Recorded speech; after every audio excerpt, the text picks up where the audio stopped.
Dana, thank you for taking some time out for us here today to talk about some of the happenings right now with Burrus Seed. Before we jump too far into things, give us a little bit of your background. Tell us about your role with Burrus Seed, if you would. So I'm Dana Harder. I'm with Burrus Seed. I'm the field agronomist, and I cover Missouri and West Central Illinois.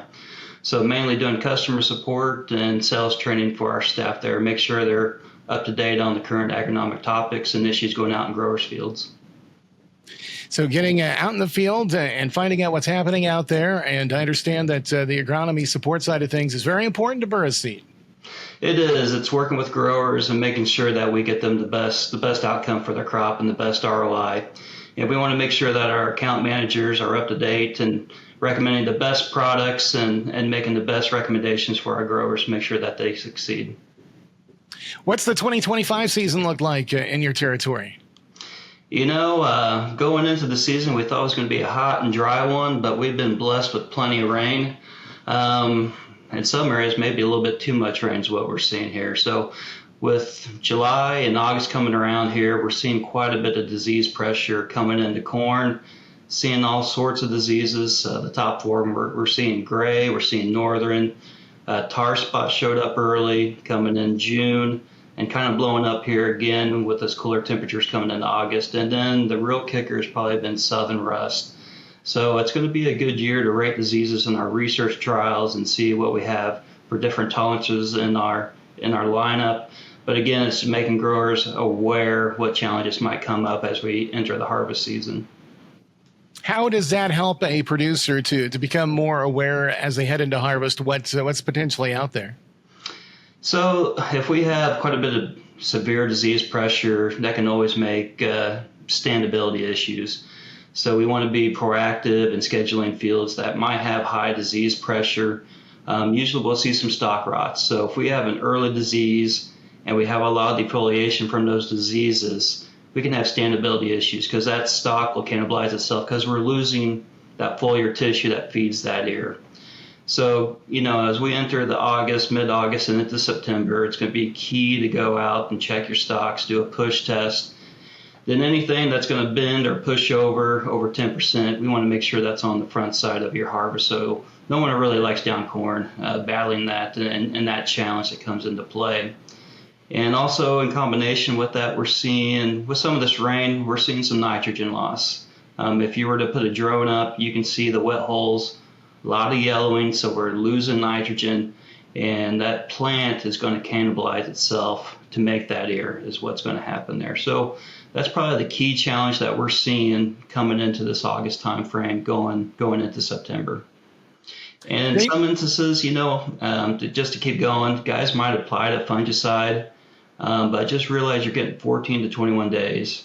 And unfortunately, southern rust, it always pops up after that window. So even though you applied a fungicide one pass, you can still see it come in. And we're seeing it come into some fields and really start to work that corn over. So just be mindful of that. With the low commodity prices, not as many people are running a second application of fungicide to extend that window. And some guys are running some cheaper, some generic fungicides there, going with a lower rate. So just be aware and know what's going on in your field is going to be key. Are we past, we're talking here early August, first week of August or so. Is it too late for that second fungicide treatment if I see disease pressure?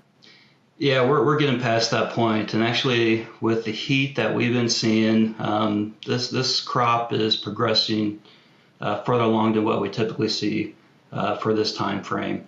Corn is dented. We're starting to see milk line progress.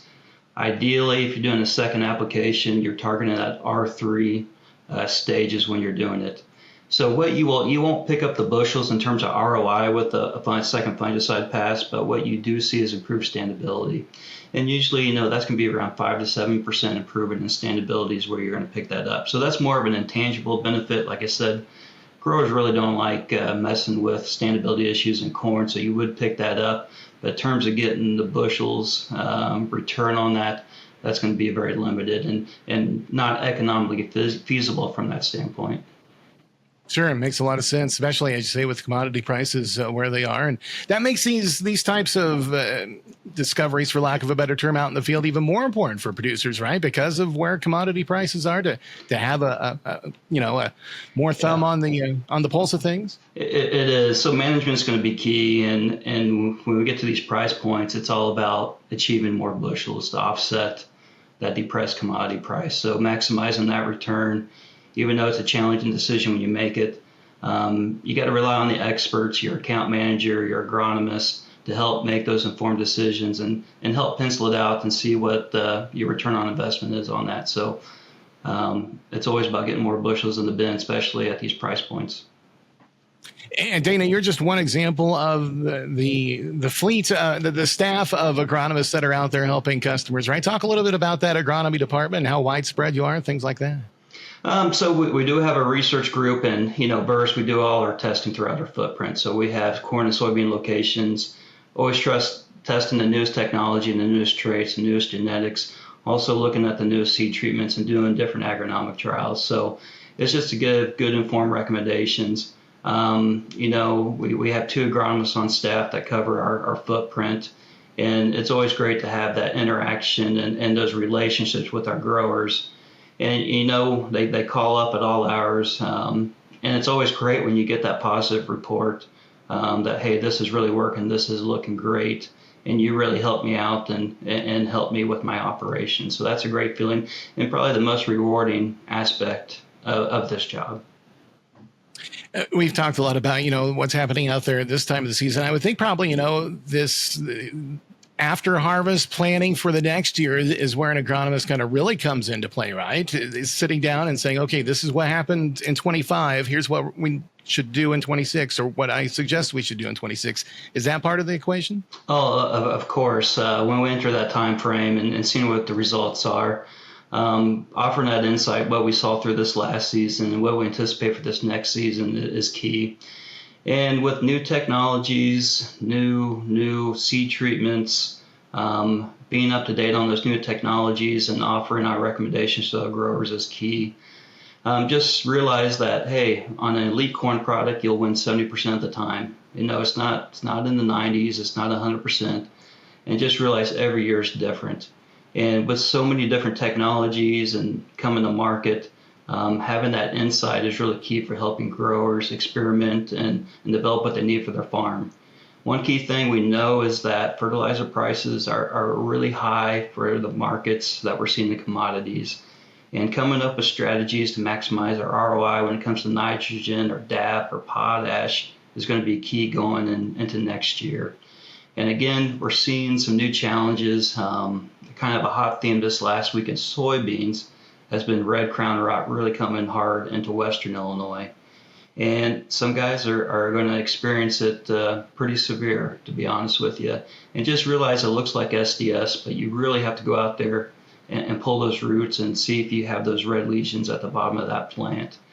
We do offer solutions. You see Saltro and Levo. We offer Saltro through our PSSDS seed treatment. And there's going to be some new seed treatments that are going to be more effective. And as we see more environments with red crown rot, through our testing, we're going to be able to make ratings and select soybeans that are going to be more tolerant to red crown rot going forward. So just having that insight into those discussions can help prepare you for the challenges that might come in 2026, for sure. I'm glad you brought up red crown rot because has been a hot topic of discussion. And from some other discussions I've had, Dana, there seems to be a thinking that maybe we've misdiagnosed SDS some in the past, and red crown rot may be a little bit more widespread than we think. What are your thoughts on that? Yeah, for sure. So you see it from the truck, you see it from the road. It looks identical. But the key thing is you have to get out there and pull those plants now. You can't take it for granted that it's SDS. And look for those lesions at the bottom of the plant to differentiate both diseases. I just know in the state of Missouri, I think maybe a couple of weeks ago, we saw 2 more counties get added south of Columbia there. So realize through tillage and through water movement, it can come into your farm. And once you have it, unfortunately, it's something that you're going to have to battle for years forward. So we're going to see technologies, we're going to see new genetics come to the market that are going to help you manage that. but just realize you need to be on the lookout for some of this new stuff, new challenges that are going to be coming into your operation. I'm curious. I haven't had a chance to talk about that rating of the new varieties as they come forward for Red Crown Rye in particular. Can you kind of take us through that process of how that works and where we are in the process? How far down the road?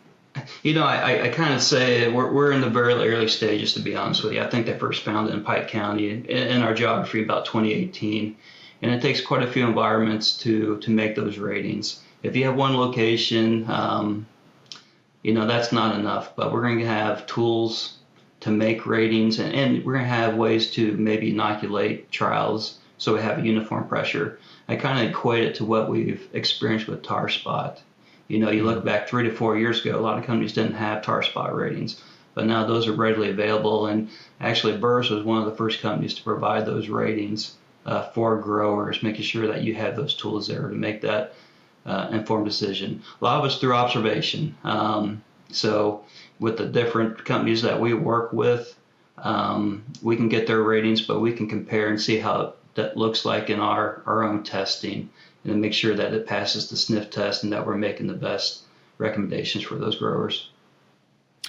Well, you can tell, Dana, that you've got your nose to the grindstone, so to speak, with the sniff test there. You're out there in the field, you know what's going on, talking to growers. Yeah. And, it's just continuing the 90-year history of Burrus seed, right? I mean, it sounds like, from talking with Todd the other day, it sounds like service and being out there for the customer has been at the forefront ever since. Yeah, that's the key thing, and that's the great thing about an independent family-owned company is that, we're not stuck to a certain platform or certain traits. Is that we're able to select the best products regardless where they come from or whatever company they're coming from, and making sure that we're giving the best ROI for those growers. And, the support has been a key thing that has made Burrus, and those relationships with our growers. And we've had a lot of growers that have been with us for a long time, and that's always really cool to see just the history that's been there. But again, we're fiercely independent, and that's the way we'll be going forward. Very good. If folks have questions about the agronomy side of things at Burrus Seed, where's the best place to go to find out more? I think the best place is our website. We have a lot of tools there for growers, a lot of information that can be provided. And again, through our harvest report, win, lose, or draw, we publish all the results right there. It's unbiased. And again, that'll give you insight in making those product decisions going into 2026. Right now, we're hot and heavy into field day season, meeting season. And if you can, I'd encourage you guys to come out here through middle of September, throughout August, to come to one of our events and see what's the latest and greatest out of our lineup. Won't be long before that harvest report will be starting to get filled in, right? A couple of weeks. Yeah, we try to get all those results put in by the 1st of October. So stuff creeps in a little bit after the deadline, but again, all the results will be on our website. We'll post them there. But again, if you want a hard copy publication, that'll be going out in the mail too. Very good. So jump on there to find out more. Dana, appreciate the time this morning. Thank you very much. Oh, thank you, Jerry, for having me.